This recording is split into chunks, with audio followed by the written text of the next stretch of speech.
Alright, hello, I'm Gio. For my mini IDS, I wanted to learn to create the GUI component of a VST plugin.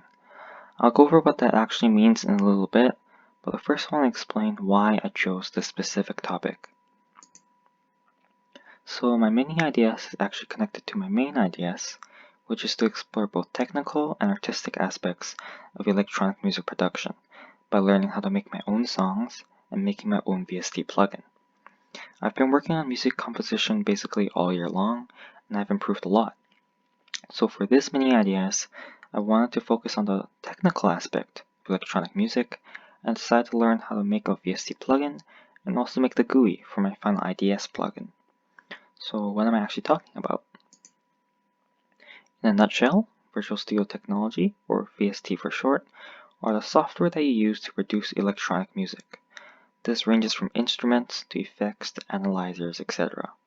There are thousands of VSTs that you can buy or get for free online, and in modern days, these are usually what are used to produce almost all genres of music. A VST host is called a DAW or DAW, which stands for Digital Audio Workstation, and is a software used for recording, editing, and producing audio files. You can think of it like the conductor of an orchestra. A VST plugin is like an individual instrument in an orchestra. You bring multiple plugins together in a VST host in order to make music. So the first problem I had was what I was actually going to make. At the beginning of the year for my IDS, I was thinking of making a synth, though I quickly realized it would be way too difficult for me to first learn how to make a VST and then create a competent synth in under a year. So then I thought of making an effect, such as a reverb, but then I found that processing audio was pretty difficult.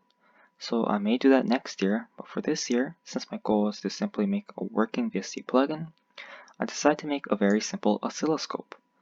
For those who don't know, an oscilloscope is a device used to display and analyze the waveforms of electric signals in real time. My goal for this mini IDS was to create the front end of the oscilloscope VST plugin, actually be able to use it in a DAW, and be able to give the user the ability to examine the waveform in more detail. My first milestone was learning a graphical tool called Knobman, which, as the name suggests, is a program to make knob graphics, which I needed in order to allow the user to comfortably interact with the VST. This step was pretty simple. I just watched a few tutorials online, and I managed to get knobs and buttons for my VST. My second goal was to create a rudimentary VST only containing a few knobs that I could load into my DAW.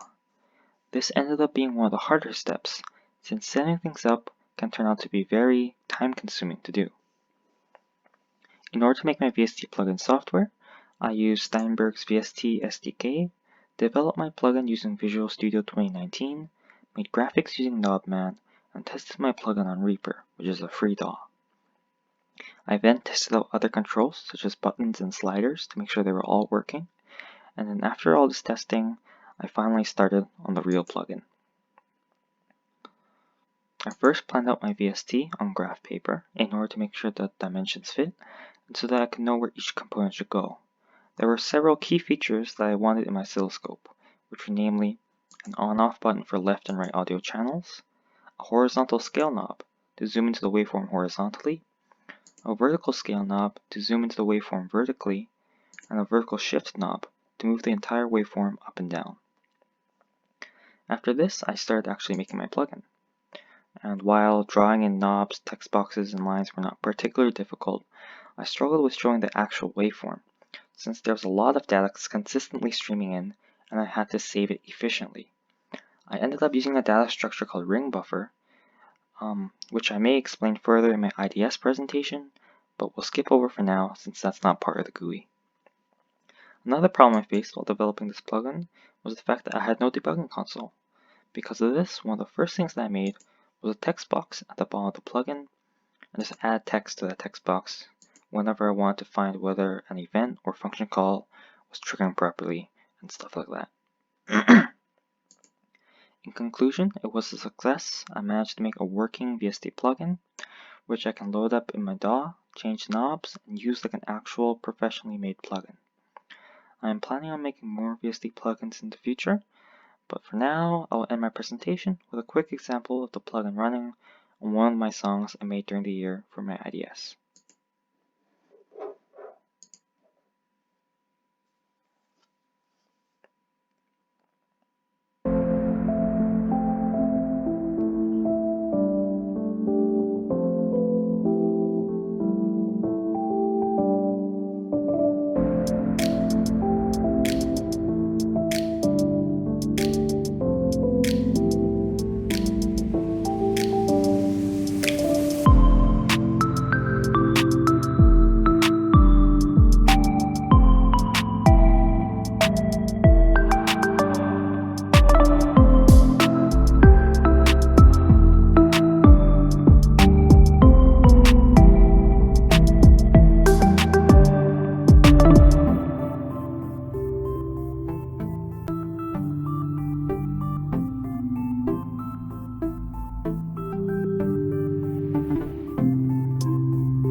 Thanks for watching. That's all for my 2020 mini IDS.